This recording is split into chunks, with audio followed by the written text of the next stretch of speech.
Buenas tardes, bienvenidos. Como sabéis, Centro Sefarad de Israel es una institución del Ministerio de Exteriores, Comunidad de Madrid y el Ayuntamiento.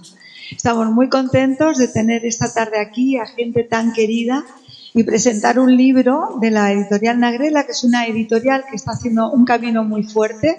Les invito a ir a la Feria del Libro, donde en la número 1 en la zona internacional tenemos con Centro Sefarad de Israel una caseta donde vais a poder encontrar este y otros libros de la editorial, que como digo que es una editorial que está haciendo un camino muy muy importante.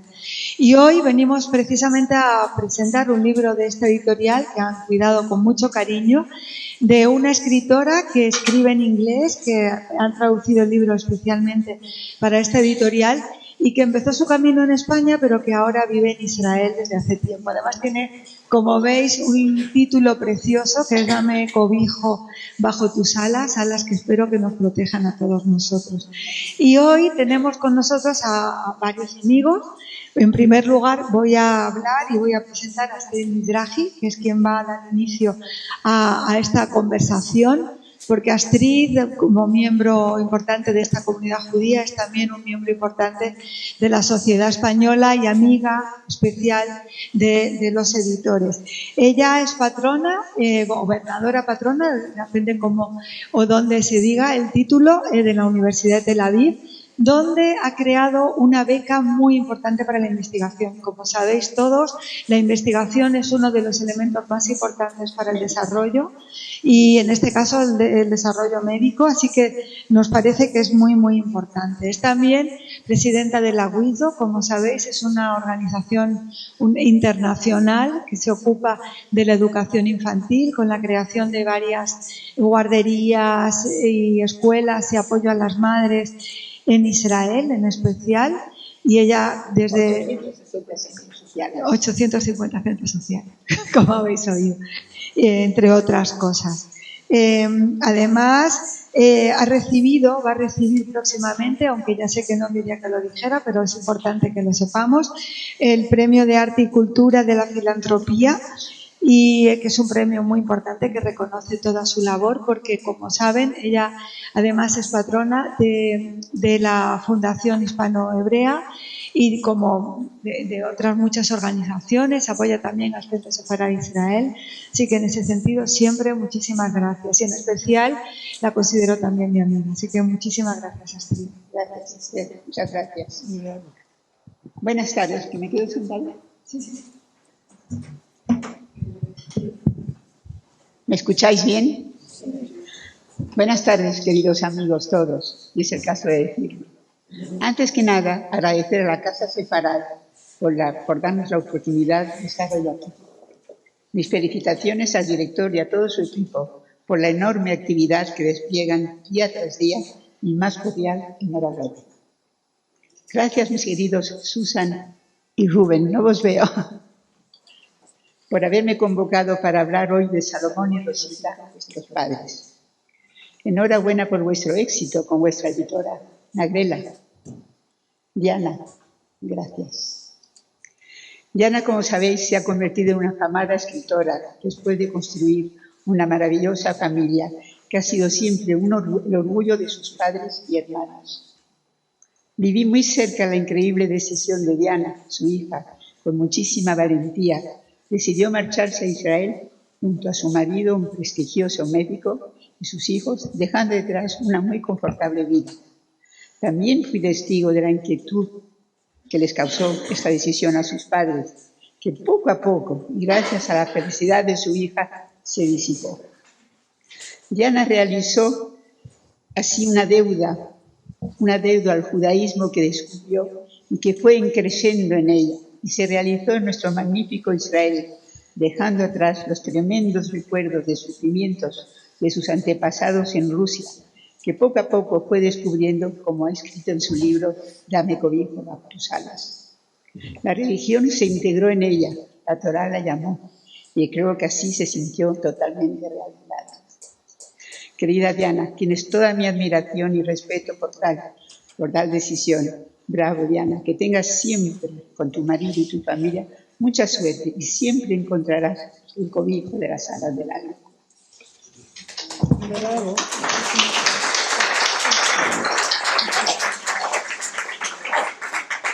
Y ahora me toca hablar de mis queridísimos amigos Salomón y Rosita, que en paz descansen, vuestros padres. Ya en adelanto os digo que fue una época de mi vida maravillosa. Tuvimos la suerte, mi esposo y yo, de poder disfrutar de esta maravillosa familia en todos sus episodios en Madrid. Cuando nos conocimos, enseguida tuvimos un feeling entre nosotros, Henri, en paz descanse, mi esposo, con Salomón y con Rosita, y yo con Rosita. Vi que era una persona refinada y exquisita. Ambas compartimos mucho en común, ya que veníamos de ambientes muy internacionales, lo que nos unió inmediatamente. Rosita como amiga y compañera en Windsor, luego presidenta de nuestra organización. Poco a poco nuestra amistad fue creciendo. Compartimos miles de actividades juntas. Yo admiraba constantemente su inteligencia, su inmensa bondad, su vivacidad, su internacionalidad y la maravillosa relación que teníamos ambos matrimonios. Fue una de mis amigas inolvidables y muy queridas. Los niños fueron creciendo y seguíamos cómplices, unidos de todos los eventos y unidos en todos los eventos felices de nuestras vidas. En un momento determinado, Rosita enfermó. Fue un golpe terrible en mi corazón. Se la veía con una valentía afrontar su tremenda enfermedad y esto aún más me ahogaba de tristeza. Nunca olvidaré la última vez que la vi y me pidió con ese amor infinito que sentía para su esposo Salomón, que siempre estuviera elegantemente vestido, pues así fue que se convirtió en un elegante dama. Maravilloso matrimonio, infinitamente feliz. Ahora hablaremos de Salomón, mi gran amigo. Os resumo su biografía, que es muy importante, y luego hablaré de él en comunicación personal con él. Salomón nace el 21 del 9 del 29 en Moisesville, San Cristóbal, provincia de Santa Fe. Su familia emigró a Argentina al final del siglo XIX desde Europa. Su infancia la pasó entre Rosario y Mendoza. En 1945 trabajó como periodista y fotógrafo en la redacción del periódico Los Andes de Mendoza. Trabajó en Lima como fotógrafo durante un año. Llegó a Bogotá en 1955 con una cámara Rolleiflex, un reloj de oro y $48 en su bolsillo. Se casó con Rosita en enero de 1957, con quien construyó una gran familia judía. En 1958 funda Librería Lerner junto a su esposa, Rosa Grunberg, en la calle 14 junto a la Universidad de Rosario. En 1967 se traslada a la avenida Jiménez y es conocida como la Librería Lerner Center. En 2016 se inauguró la sede de la carrera 11. La librería cuenta más de 50.000 títulos. Funda a primeros de los años 60 la revista Nueva Economía, la revista Tribuna Médica. Edita la historia extensa de Colombia entre los años 65, 67 y 71, por lo que es condecorado por el gobierno colombiano con la Cruz de Boyacá, máxima distinción de Colombia. Viaja en 1971 como representante de Colombia a España y a Roma, donde es recibido por el Papa Pablo XI y el entonces príncipe Juan Carlos. En 1974 se muda con su familia a España y funda la revista Tiempos Médicos. A principios de los años 70 nace su amistad con Fernando Botero, a quien dedica su primer libro. En los años 90 publica libros de arte de Botero, Antonio López, Lucio Muñoz y Claudio Bravo, entre otros con el sello de Lerner. Rosita falleció en mayo de 2008, habiendo estado casado más de 50 años. En agosto de 2022 fallece en su casa, Salomón fallece en su casa de más de 47 años en Madrid. Personalmente, no llego a olvidar la intensidad de su mirada, que a pesar de ser tan fuerte y tan profunda, se humedecía por ser tan enormemente sensible. Enseguida nos conquistó su enorme inteligencia, de hombre muy luchador, que luego se convierte en una persona con muchísimo éxito allá donde estuviera. Salomón era intensamente profundo. Podríamos hablar de política, economía, arte, finanzas, un sinfín de temas. Con cuánto cariño recuerdo los domingos por la tarde que pasábamos juntos repasando todo lo acontecido en la comunidad judía de Madrid, entre risas y muchos whiskies que compartían Henri y él. Qué maravillosos y entrañables y maravillosos momentos. Creo que en la vida hay amigos tan queridos que te marcan una fase de esta para siempre en tu mente. Recuerdo con mucha emoción cuando adquirió la importante maquinaria para su imprenta y me lo contó con un orgullo de niño pequeño. En esa imprenta se publicaron sus más famosos libros de arte de una magnífica calidad, ya que él mismo era un gran fotógrafo. Gracias a su amistad con el maestro Botero y su admiración por él, adquirió varias obras y esculturas. Así empezó su magnífica colección de arte y su estrecha amistad con el maestro Antonio López, hoy no presente, pero sí presente, y con muchos más famosos pintores. Siguió publicando maravillosos libros y a la par enriqueciendo su colección privada. Nosotros, Henri y yo, felices y llenos de admiración, testigos de su felicidad. Admiración y respeto por Salomón siguen grabados en mí. Los últimos años de mi esposo Henri me acompañó en estos momentos muy difíciles y él fue un entrañable e inolvidable amigo. Gracias de nuevo, mis queridos Rubén, Susan, Diana, Eddie, por haberme permitido expresaros y recordar estos magníficos padres y amigos que fueron Salomón y Rosita. Muchas gracias.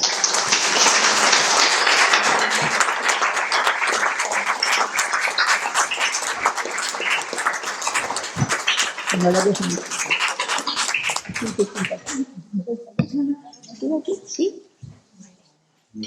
Bueno, después de esa... Mejor siéntate aquí. No. Quítale.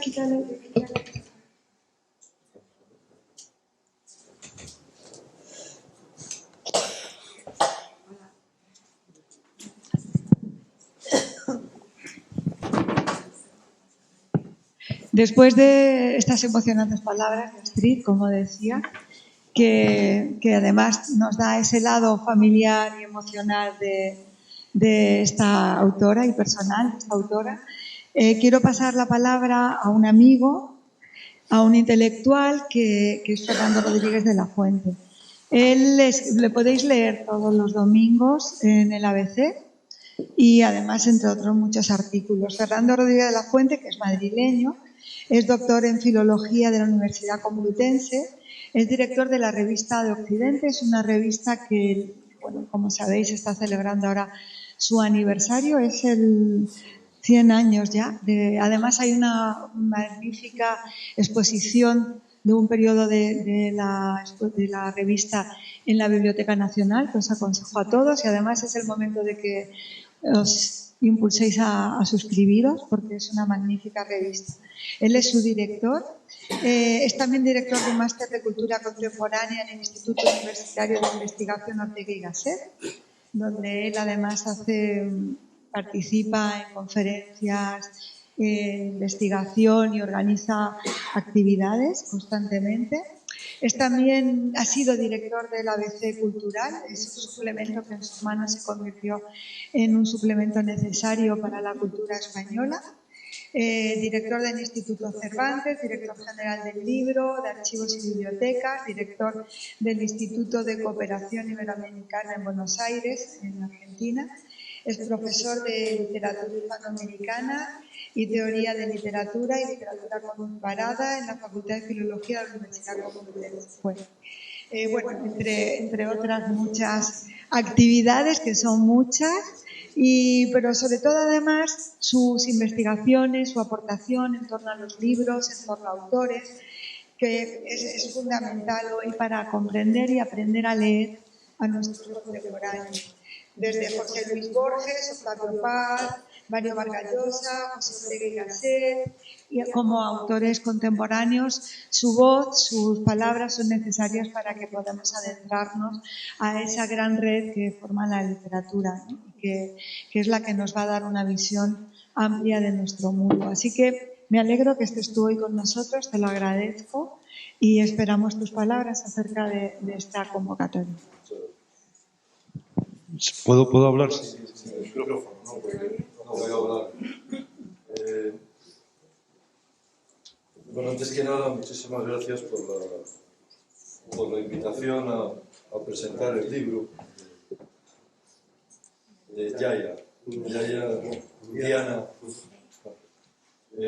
Dame cobijo bajo tus alas, y está en la Casa Sefarat, que siempre no es la primera vez que estoy presentando el libro. Como sabes, presentamos aquí el Mercedes Mongani y vengo siempre encantado. Lo que les voy a hablar es de unas notas de lectura, fundamentalmente, como relámpagos de la lectura, ¿no? Lo primero es que es la novela es una novela de enorme ambición narrativa, ¿no? Que podría haber tenido también el subtítulo de el largo camino a casa. Eso, porque de lo que trata, ¿no? Es la crónica en más de 500 páginas, páginas tan emocionantes como conmovedoras. Es una crónica, en el fondo. La nómina de personajes es memorable para el lector. Las situaciones que viven, que están contadas con un ritmo que mantiene la tensión de la lectura. En el fondo es una obra, en cierto sentido, épica. Es una odisea la que viven los personajes, y es al mismo tiempo una saga familiar en medio de las turbulencias del siglo, sobre todo de las primeras décadas del siglo XX, que iban a ser las siguientes terroríficas. Porque la novela tiene un sentido y una sensibilidad, sobre todo una sensibilidad extrema a la hora de contar los hechos. Hace poco se ha publicado en español una novela que es la crónica familiar de una familia judía alemana, los Effinger. La autora era judía Gabriel Telly. Y es curioso, lo cito brevemente, primero porque las dos novelas, esta y la otra, y Dame cobijo bajo tus alas y los Effinger, terminan en Jerusalén. Casi no comprendo. Sí. Que se venga aquí. No, por favor. Te lo digo porque estamos grabando. Ah, bien. Bueno, pues como les decía, esta novela de los Effinger es curioso porque la novela Gabriel Telly la publica son la historia de dos familias judías alemanas que además tienen un rasgo, son de banqueros y de industriales. Tienen un rasgo, un hecho curioso. Gabriel Telly se salva en Alemania y llega a Inglaterra en el año 51. La novela la ha escrito a lo largo también, como la de Diana, la ha escrito a lo largo. Nos cuenta una saga familiar a lo largo, en el caso de Telly, de tres generaciones. Pero lo curioso, o no lo tan curioso, lo inquietante, es que cuando ella, que era una periodista conocida durante la República de Weimar, perseguida inmediatamente por los nazis, tiene que huir y de milagro, pasando por Rumanía y Inglaterra, y va escribiendo esta novela o esta crónica familiar, si quiere, a lo largo de décadas, hasta que en el año 51 se decide a publicarla en Inglaterra. Y no tiene ningún éxito.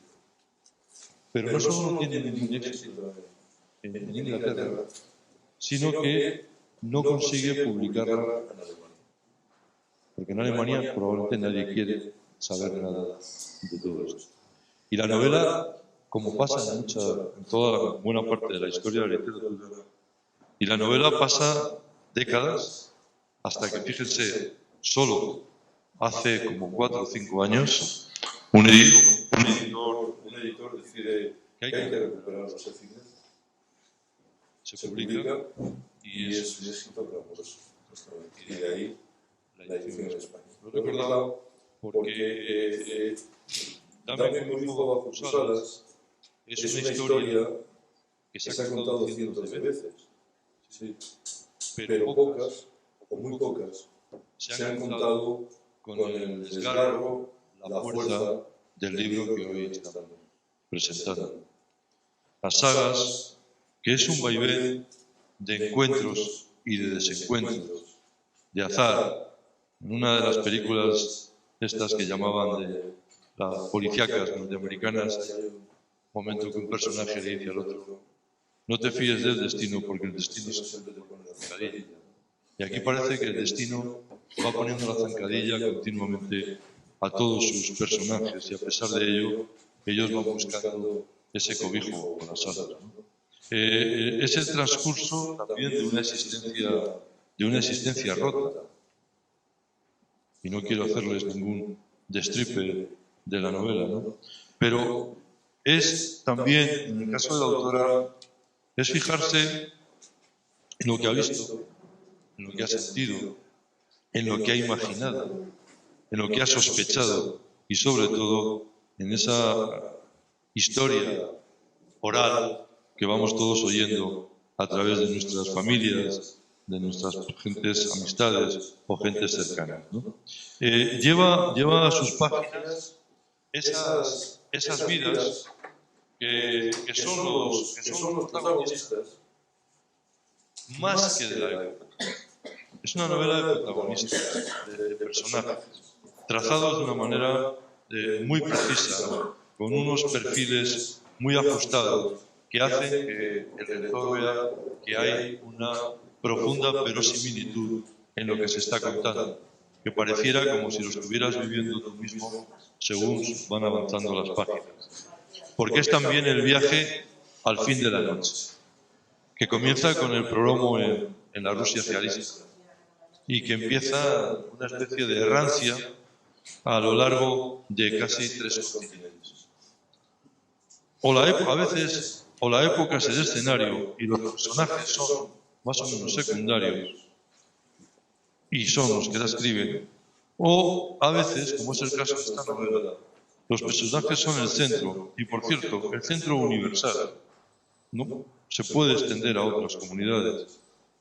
La época termina siendo el telón de fondo, que es lo que ocurre aquí. Una suerte de dejar constancia.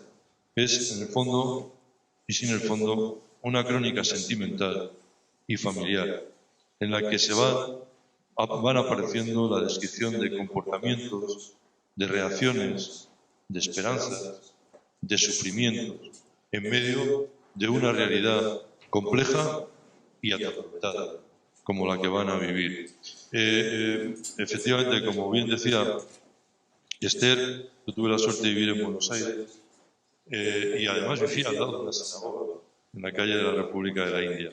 Y bueno, ya saben que Buenos Aires, junto con Nueva York, es casi la segunda capital del mundo judío, cuando yo estaba viviendo allí.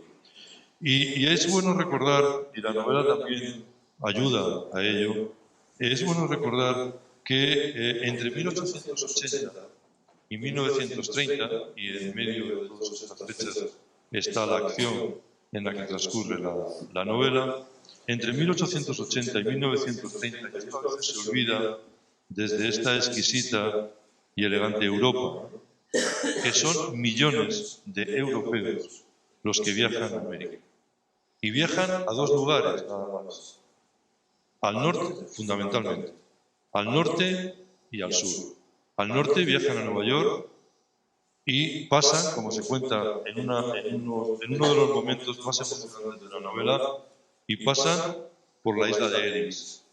Si ustedes recuerdan, por ejemplo, la película El Padrino, verán que el niño Vito Corleone llega a Nueva York y tiene que pasar lo que era una especie de, una muy dura inspección médica.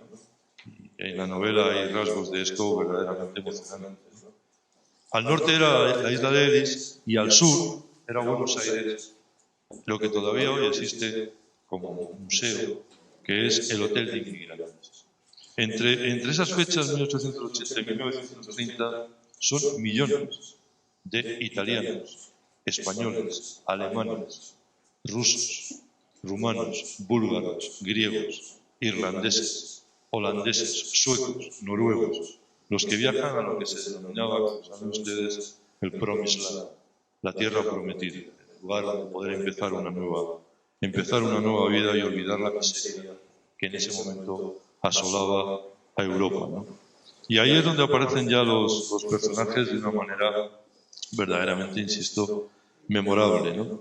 Es, por ejemplo, la historia de la amistad entre Asher y... ¿Es Mordecai o Mordecai? Mordecai. O para nosotros ya los lectores, el doctor Kaplan y el Rebbe Friedman. Es una historia de amistad. Toda la novela está llena de historias de amistades que se van cruzando, ¿no? De unas amistades profundas, enraizadas en algo mucho más profundo de la vida, que es la supervivencia, ¿no?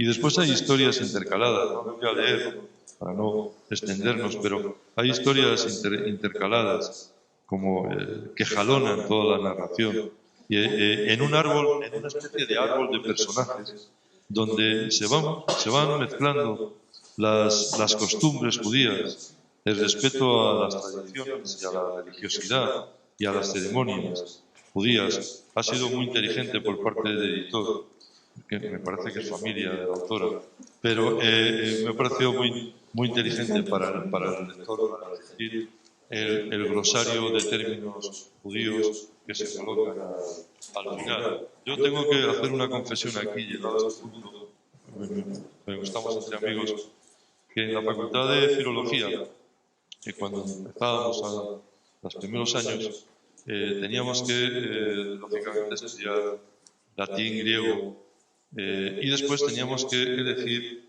entre el árabe y el judío, y el hebreo, para decirlo mejor. Y yo elegí el hebreo.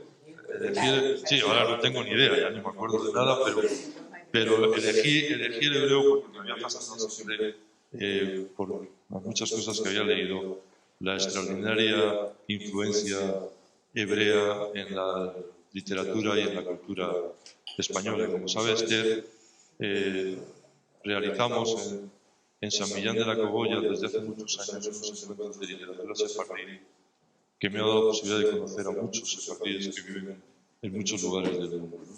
Pero, volviendo a la novela, es el mundo de la inmigración. Está contado verdaderamente de una manera muy minuciosa, muy precisa, ¿no? Y los vaivenes del devenir de los personajes. Hay un hecho narrativo dentro de lo que puede ser lo que diría un cursi, la estructura de la novela, ¿no? Pero que es la muy inteligente alternancia que caracteriza la narración. Es decir, cómo vamos pasando de unos personajes a otros en diferentes espacios, en diferentes geografías y en diferentes momentos, ¿no? Y además contado con una soberbia vitalidad y una intensidad que exige prácticamente del lector no perder detalle de cuanto se cuenta, ¿no? Y hay un suspense dramático que no voy a desvelar, porque ya saben que cuando presentamos un libro lo presentamos con dos intenciones, dos motivos, fundamentalmente. Uno, que lo compren; dos, que lo lean. Así que no voy a despejarles, sobre todo por los otros personajes, protagonistas, Paiguer y Chasquero, y un personaje que no sé si existió o no existió, me da exactamente lo mismo, porque me lo creo igual, que es el capitán Daniel Stern, que es algo verdaderamente extraordinario. Como extraordinario es, por cierto, el mosaico de personajes envueltos también, como todos en el fondo, en los conflictos internacionales que les iban a arrastrar a lugares verdaderamente y a situaciones insospechadas, ¿no? En suma, y para no aburrirlos, una novela vibrante, cargada de emoción, de tensión, y por ello, por lo tanto, cargada de vida.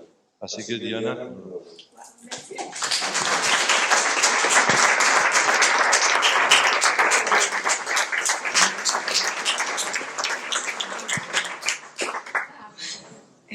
Ahora Rubén va a decir como editor del libro y también, ya que hemos recibido que Antonio López no va a poder acompañarnos, nos va a decir unas palabras de pasarle a Diana. Muchísimas gracias además por esta lectura.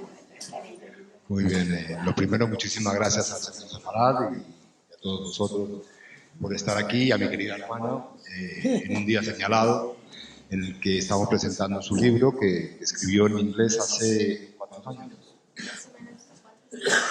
4 o 5 años, y que estamos contentos de haberlo traducido y que vean la luz hoy con un glosario que se trabajó muy duramente para tenerlo, porque me pareció que era importante. Básicamente, siendo editor, lo que buscamos es difundir la cultura, difundir el pensamiento, y en este caso pues me siento muy honrado de tener a mi hermana que sea una escritora de nuestra editorial, donde hemos editado ya más de una cuarentena de libros. Con lo cual dejo a mi hermana para que pueda contar la historia de su libro. Antes me gustaría presentar un poquito a Diana. Diana, como sabéis, vivió en Madrid, estudió aquí historia, luego se fue a Israel, donde terminó estudios también y continuó estudios de literatura inglesa. Por eso, y ella me cuenta que la lengua, claro, como escritora, la elección de una lengua también es una parte que forma parte compleja, ¿no?, de su trabajo. Ella eligió el inglés, así que toda su obra a partir de entonces está escrita en inglés. Ella yo leí, recuerdo una de sus primeras obras que se llamaba Gracias, y era una biografía emocionante, sentimental, acerca de un cambio, una transformación personal que ella estaba confesando de algún modo. Pero como todos los libros, y en medida de lo que estaba preguntando acerca de los personajes, como sabéis, todas las obras están, la propia biografía es siempre ficción, así que yo no sé hasta qué punto esta obra forma parte también de esa transformación personal, es biográfica, es absolutamente ficción literaria, pero lo importante, yo creo que, como ha dicho nuestro querido amigo Fernando, pues la obra está allí y que la leamos todos. Así que muchísimas gracias por estar aquí y querer presentar con nosotros tu libro. Felicidades y muchas gracias. ¿El que hacemos con la película?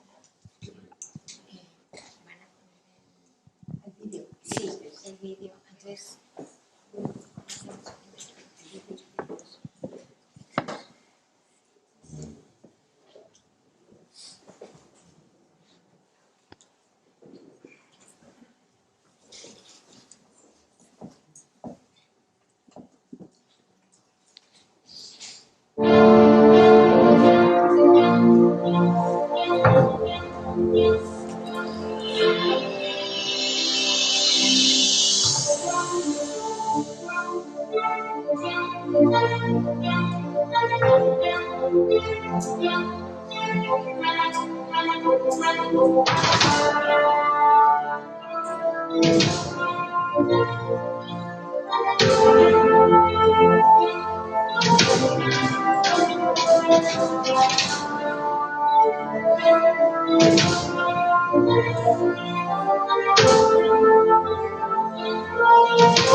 bueno, muchas gracias. Entonces, Sí, sí. Sí, Viviana.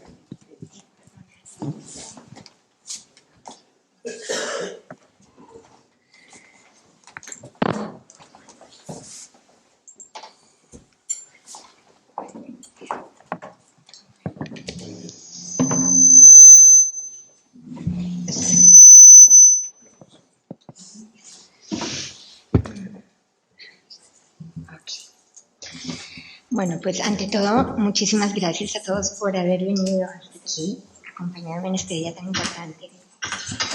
Quiero agradecer en primer lugar, quiero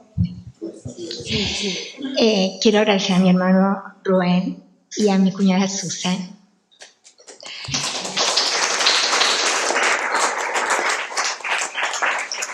No solamente por haberme publicado el libro, sino por la forma en que lo hicieron, porque ha sido una cosa espectacular. Con el cariño, con la dedicación, con el esfuerzo. Susan, perdón por todo el yiddish. Yo no me di cuenta que mi libro tenía tanto yiddish. Y bueno, de verdad que muchísimas gracias. Quiero agradecer también a mi hermano Eddie, no sé dónde está, pero que si no hubiera sido por él, hubieran habido unos errores bastante graves dentro del libro, en mis descripciones de la Pampa y de la Boca en la Argentina. Así que a mi marido Max, que realmente sin él esto no hubiera ocurrido. Él lo que hace él siempre es que él convierte mis sueños en nuestros sueños. Me empuja hacia adelante, me empuja a convertirme en mi mejor versión. A mis hijos y a mis nietos, que son una parte íntegra de mi libro. Sobre todo a mi hija menor Miriam, es la que le pilló soltera viviendo en la casa y la que tuvo que ayudarme constantemente leyendo una y otra vez todos los capítulos. Y bueno, pues esto ha sido como una empresa familiar, por decirlo de alguna forma.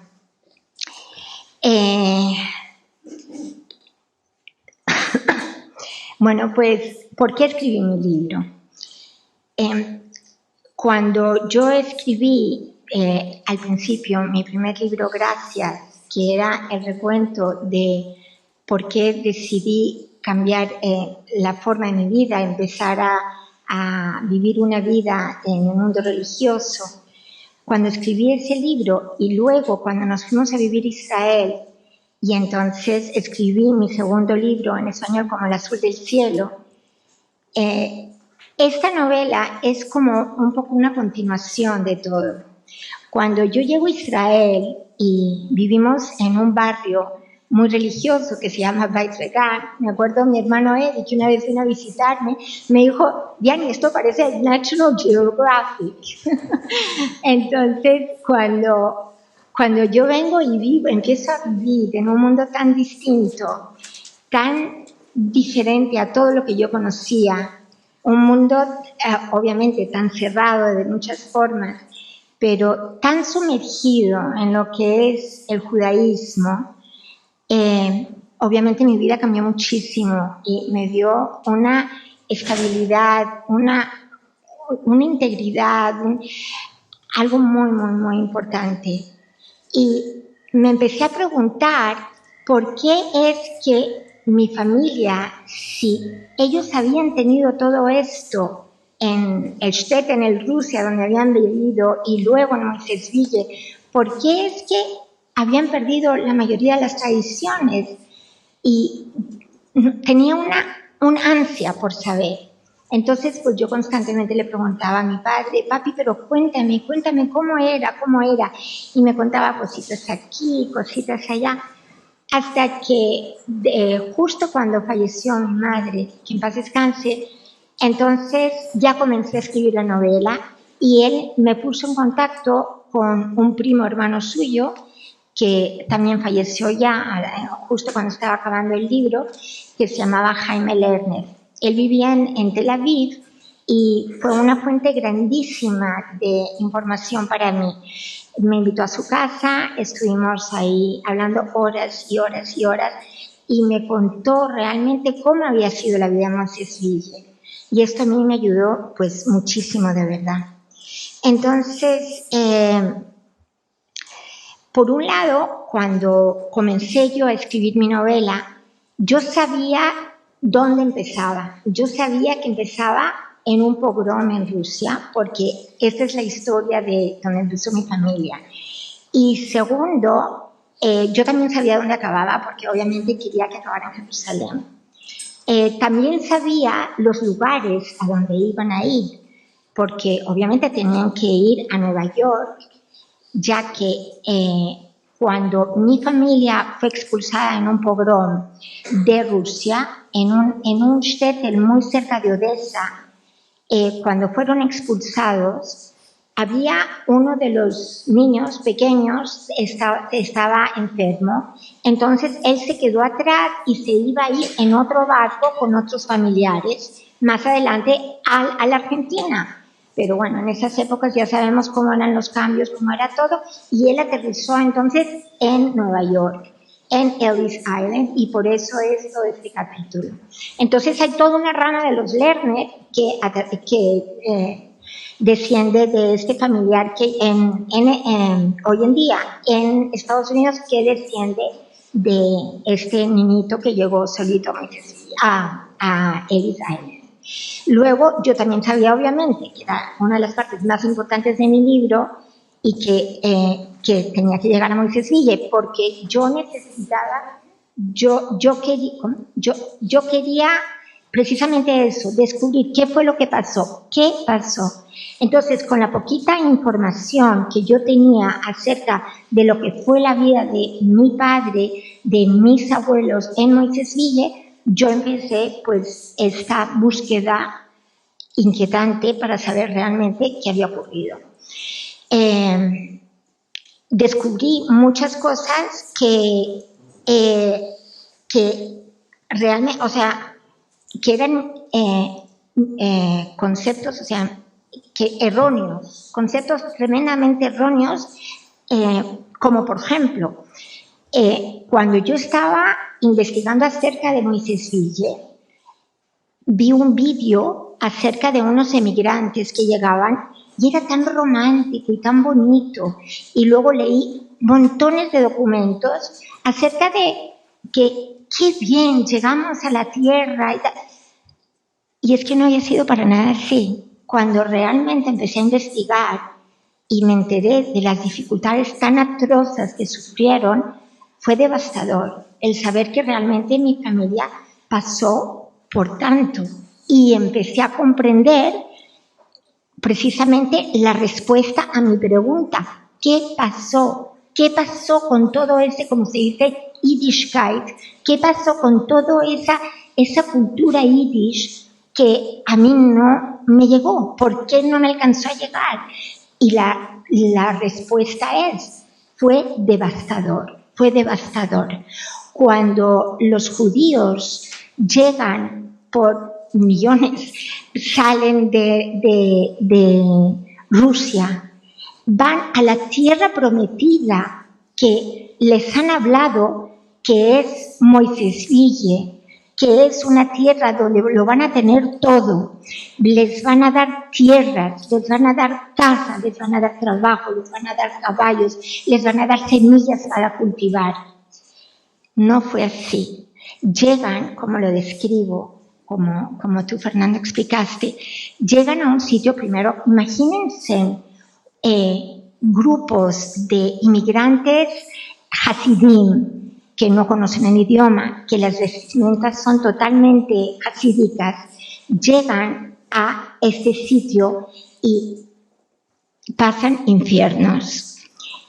Una de las partes muy importantes que a mí me dieron a entender por qué mi familia perdió todo es porque precisamente el primer barco que llegó, que es el Welser, cuando llegan los inmigrantes, llegan en el mes de Elul, que es el mes antes de Rosh Hashanah. Rosh Hashanah es el primer día del año judío. el mes de Elul es el mes en que los judíos dedican para hacer una introspección acerca de todo lo que han hecho durante el año y realmente buscar en qué pueden mejorar, en qué pueden cambiar, cómo pueden ser mejor personas. Y cuando llegan aquí,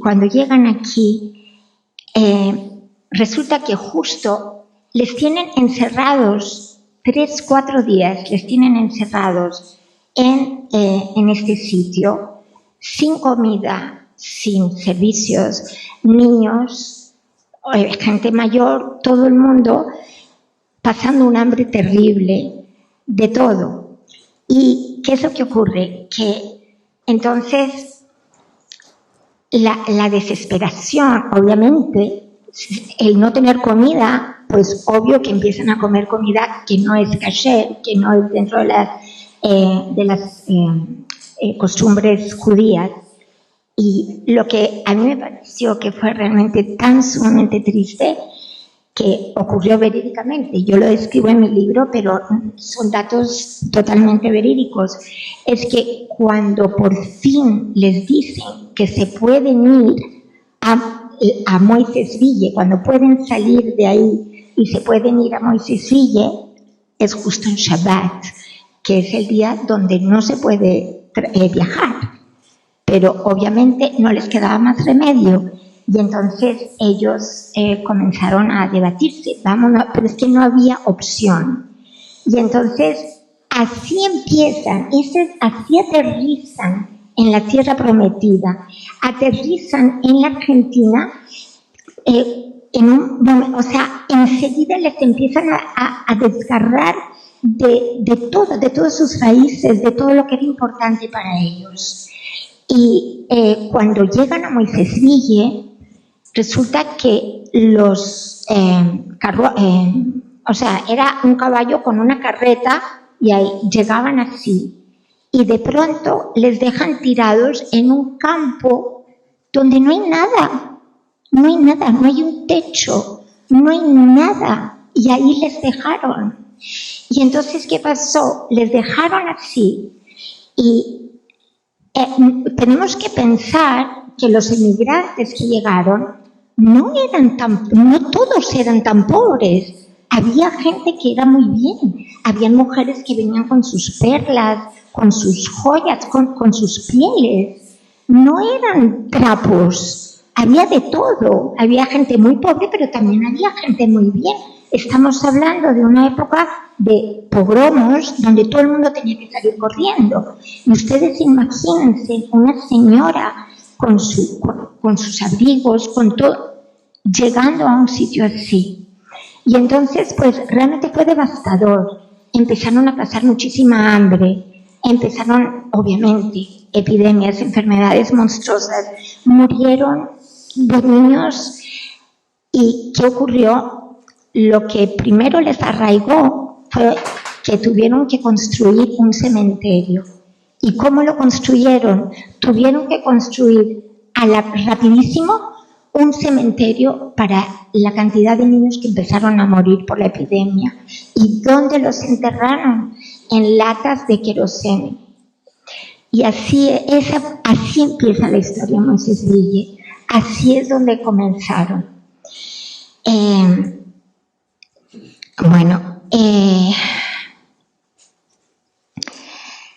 Entonces, ahí, este es una de las cosas que es un concepto muy erróneo acerca de cómo fue la inmigración en la Argentina.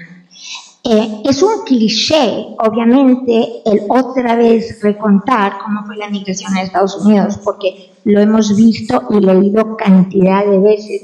Y Fernando, te agradezco de todo corazón que realmente, a pesar de ser un cliché tan grande, que te haya emocionado.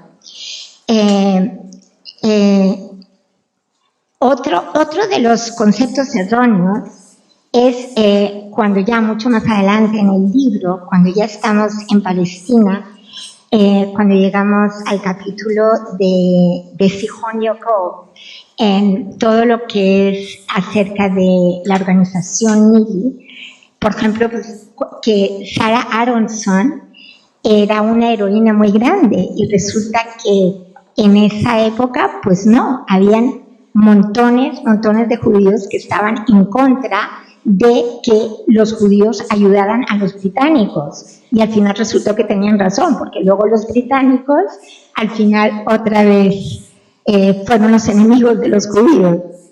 Entonces, y el otro concepto erróneo que fui descubriendo fue también acerca del último capítulo, que es acerca del pogromo de Nebi Musa, que yo lo que nunca me imaginé es que un personaje como Allenby, que hay un montón de calles en Israel que se llaman Allenby, pues fue, la verdad, fue por culpa de él que murieron tantos judíos en ese pogromo, porque no les permitió salir a tiempo. Y acerca de la Jurba, eso de la sinagoga en Jerusalén, pero bueno, tendrán que leer el libro para descubrir un poquito de eso.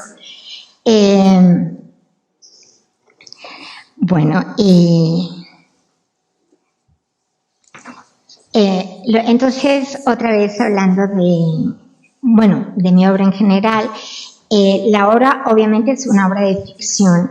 Sin embargo, los nombres hay muchos nombres que son de mi familia, como, el personaje, uno de los personajes principales, que es Mordecai. Mordecai era el abuelito de mi papá. Hay un montón de nombres, como Mutzmacher era el nombre de la mamá de mi papá, Posin, Gould, Friedman. La mayoría de los nombres son de mi familia. Y entonces esto es algo que me conecta directamente. Yo sabía entonces, como les expliqué, dónde empezaba, cómo se iba a desarrollar y cómo iba a acabar, pero nunca me imaginé la travesía tan emocionante que iba a emprender. El libro llegó un momento que tomó una vida propia, se apoderó de mí. No me dejaba pensar en otra cosa. y la verdad que fue algo muy emocionante. Y bueno, pues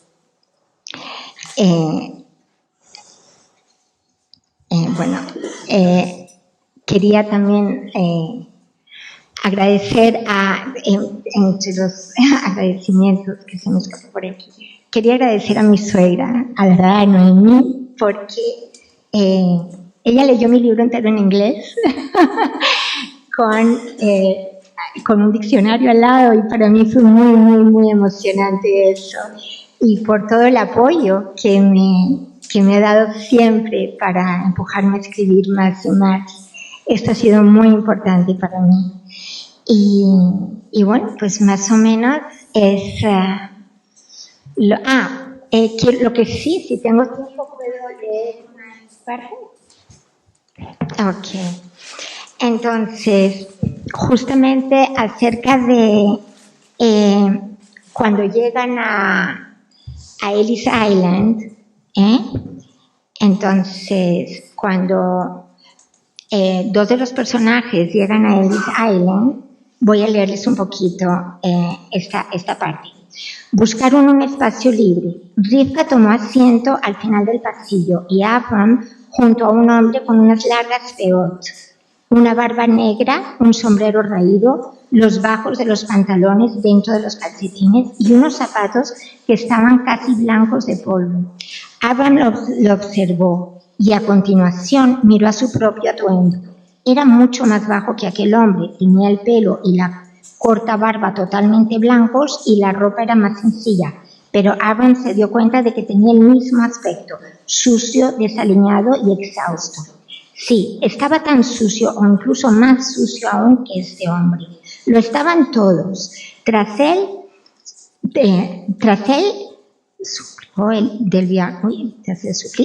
tras el suplicio del viaje, se nota que no lo escribí en español, perdón, tras el suplicio del viaje, no podía ser de otro modo. Habían llegado a Estados Unidos en uno de los días más importantes de sus vidas, con el peor aspecto posible. El hombre se volvió a mirar a Abraham. No, ya llevo aquí más de 1 hora y no sé dónde estamos. Es una tierra nueva, pero no veo la tierra. Solo esta enorme sala. Tengo hambre y tengo sed, y lo único que veo son lágrimas y lo único que oigo es el llanto de los niños. Hago preguntas y nadie da respuestas. ¿Sabes algo? ¿Sabes dónde estamos? ¿Es esto América? ¿Nos vamos a quedar aquí para siempre? Algunos van a volver, respondió un joven que estaba sentado al otro lado del hombre. Quizás todos deberíamos de volver, contestó el hombre que estaba junto a Abraham. Yo no pienso volver, incluso si me tengo que morir aquí mismo. No puede haber nada peor que Polonia. Si me mandan de vuelta, salto por la borda, exclamó un hombre que estaba sentado detrás de ellos. Pues yo ya no estoy tan seguro. Dicen que aquí no hay pogromos, peor no puede ser. Los empleados seguían llamando los nombres de los pasajeros desde los mostradores. Aparte de los militares y de los pasajeros, había gente que venía a ayudar a los inmigrantes. Algunos eran cristianos, otros eran judíos. Había mujeres que ayudaban a calmar a los bebés, que lloraban y a sus madres, y hombres que distribuían agua y comida. Un hombre con una cesta caminaba de un lado a otro entregando comida a quien le quisiese mientras repetía: ¿Han ido al comedor? ¿Han comido? No hemos comido, aclaró Rivka, por lo que le dieron un plátano a cada uno. ¿Qué es esto?, preguntó Rivka. No sé, nunca lo había visto, respondió Abraham. Intentemos comerlo. ¡Qué verajá, qué bendición podemos decir! No sé de dónde viene, ¿de un árbol o de un arbusto? Creo que deberíamos de decir sheakol. Me parece. Abraham recitó la bendición y sin pelar la fruta le dio un mordisco. Estaba dura y amarga. No te va a gustar. Entonces Rivka reparó en el hombre que tenían delante y exclamó: pero mira, lo está pelando. Hoy, ¿de verdad? Pues vamos a probar así. Peló despacio uno de los lados y luego el otro, con Rivka mirando atentamente. La miró sin estar muy seguro de querer probarla, pero ella lo animó. No, pruébalo. Él tomó un trocito y masticó despacio. ¿Qué tal? ¿A qué sabe? No lo sé, a nada que crezca nuestro shtetl, pero le dio otro mordisco. Está buena, es dulce y te va a gustar. Rivka peló la suya y la probó. La saboreó lentamente y luego se volvió sonriente. El sabor de América era verdaderamente dulce y suave.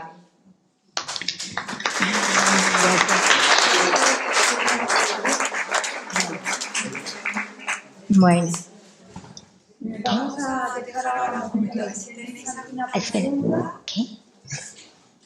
Y a ver si tenéis alguna pregunta que queréis compartir. Sí, bueno, yo solamente quería agregar, que es muy importante para mí, este libro lo escribí para mi padre. Lo escribí para mi padre pensando en él constantemente y para mi madre. Y fue realmente como yo dije, pero bueno, primero vamos a hacer las preguntas, ¿de acuerdo? Sí, ok. Sí, dime. Ok.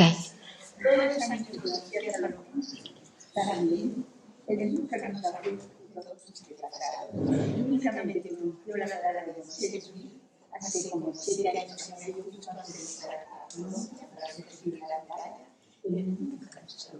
Sus abuelos de lucha, de todo, de aquí, de todo, pero jamás se les. Gracias a ti, a la movimiento, todo lo que sucede. Por eso escribí también, quisiste como revenirte, o sea, saber estar cerca de ese país, por parte de los maltratados para mí. Pues sí, la verdad. A ver. A tu familia es la tantísima.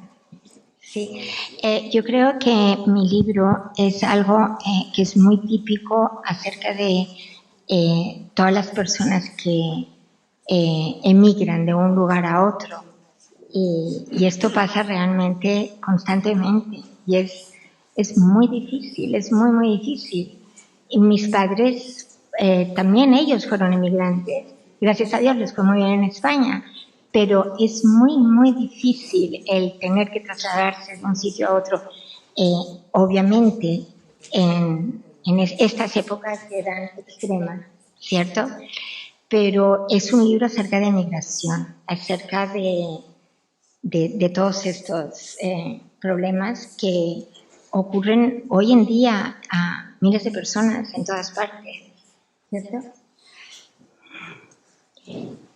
Pues sí.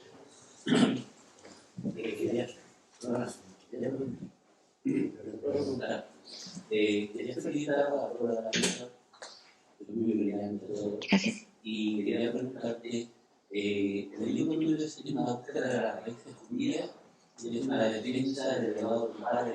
Tu padre fue un hombre muy importante y funcioné con todo en Bogotá, en Colombia. Sí. He oído hablar muy bien de tu padre en Colombia. Sí. Y en España también. Y agradecerte lo que hizo tu padre en Colombia y España. Sí, muchas gracias, pero no comprendí la pregunta. Sí, es una búsqueda de las raíces, sí, obviamente. Más que una, sí, yo creo una respuesta a una pregunta que yo tenía, más que nada. ¿Por qué es que ¿por qué tuvieron que dejar todo? Todo lo que son las costumbres judías, no todas las costumbres judías, pero esa vida de, más que nada eso fue. Sí. Entonces, fue una investigación muy, muy grande que tuve que hacer. Horas y horas y horas en la biblioteca. Íbamos a la biblioteca en Jerusalén a buscar bibliografía por todas partes. Por ejemplo, también en los archivos de los periódicos de 1920 y luego pues traducir todo eso. Era el haber descubierto realmente qué fue lo que pasó, fue una labor de investigación para mí muy, muy grande. Yo me sentía como un detective, así es como me sentía, que fui descubriendo cosas que no están escritas en todos los libros, que hay muchos conceptos erróneos que son muy comunes. Entonces, y uno de ellos es que la emigración de los judíos a la Argentina fue muchísimo más fácil de lo que realmente fue. Fue exactamente el mismo. No, el concepto erróneo es que sí, el concepto erróneo es de que fue mucho más fácil de lo que realmente fue. Entonces fue muy difícil, fue muy, muy difícil. Habían muchas fundaciones, muchas ayudas, y eso era maravilloso. Lo que pasa es que había tanta cantidad de inmigrantes. Llegaban barcos y barcos y no había ni tiempo ni... luego, pues, ya leerán acerca en el libro todos los detalles de por qué se colapsó todo ese plan tan bonito que era el de haber creado la ciudad de oro judía en Argentina, que la llamaban la pequeña Jerusalén, ¿no? Pero fue un plan muy bonito, pero se torció muchísimo. Hubo gente de por medio que robó mucho dinero, de todo el dinero que llegaba para los judíos, y los judíos se quedaban sin nada. Y bueno, pues una cantidad de cosas tremendas.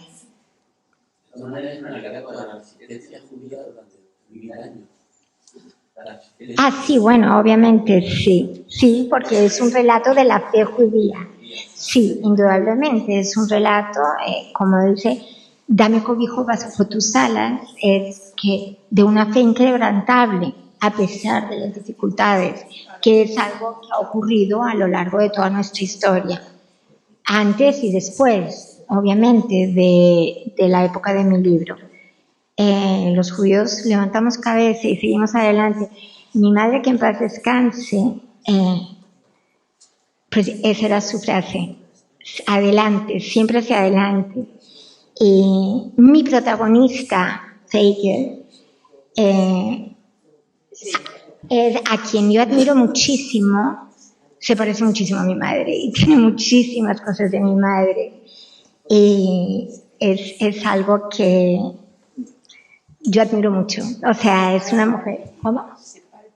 Se palpa en el libro. Se palpa. Y bueno, y mi padre. Es un libro donde están metidos mi padre, mi madre y todos ahí. Toda cantidad de familias.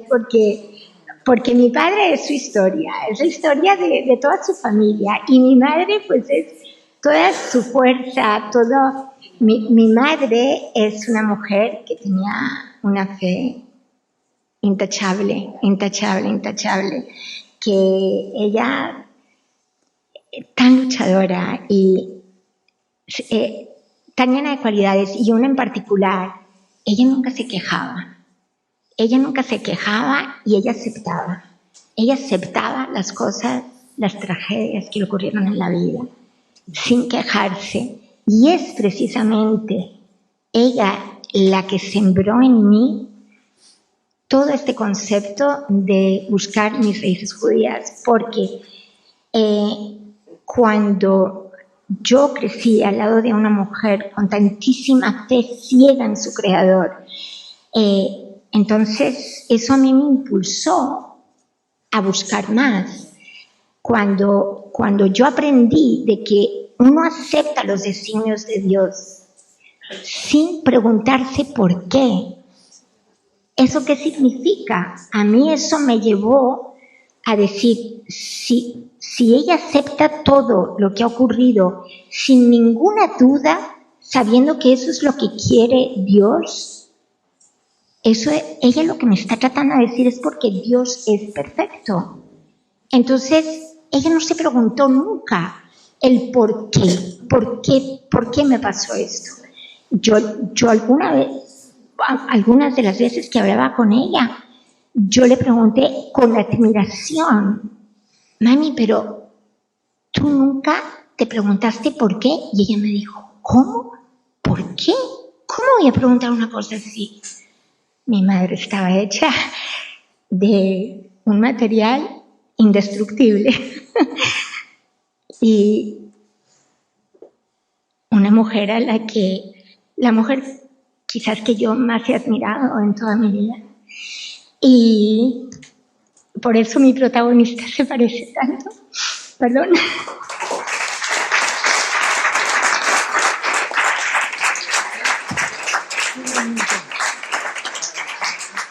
Bueno, ahora yo creo que muchísimas gracias, y tenemos el libro ahí a la venta porque a papá me gustaría firmaroslo a todos vosotros que habéis acompañado esta tarde tan especial. Y además os recuerdo que está la casa del libro en Madrid, el Centro para Israel en el libro.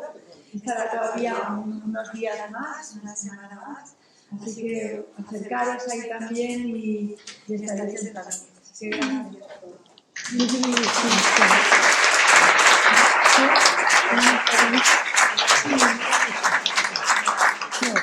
Esto es personal, que yo doy fe a las palabras que tú has dicho, tal como tú lo has dicho, sale del corazón, llega a mi corazón, porque es la pura verdad todo lo que has dicho. Yo tenía una amistad con tu madre entrañable. O sea, no puedo olvidar nunca el momento que yo necesitaba esas palabras de ella, tardes y tardes y tardes en mi casa, hablando con ella. El consuelo que me dio a mi Rosita leer, como yo la llamaba, mi amiga Rosita, leerle, eso no lo olvidaré mientras viva. Y si no lo digo en esta oportunidad, entonces tengo que decirlo. Muchas gracias. No sea el momento de hablar. Gracias.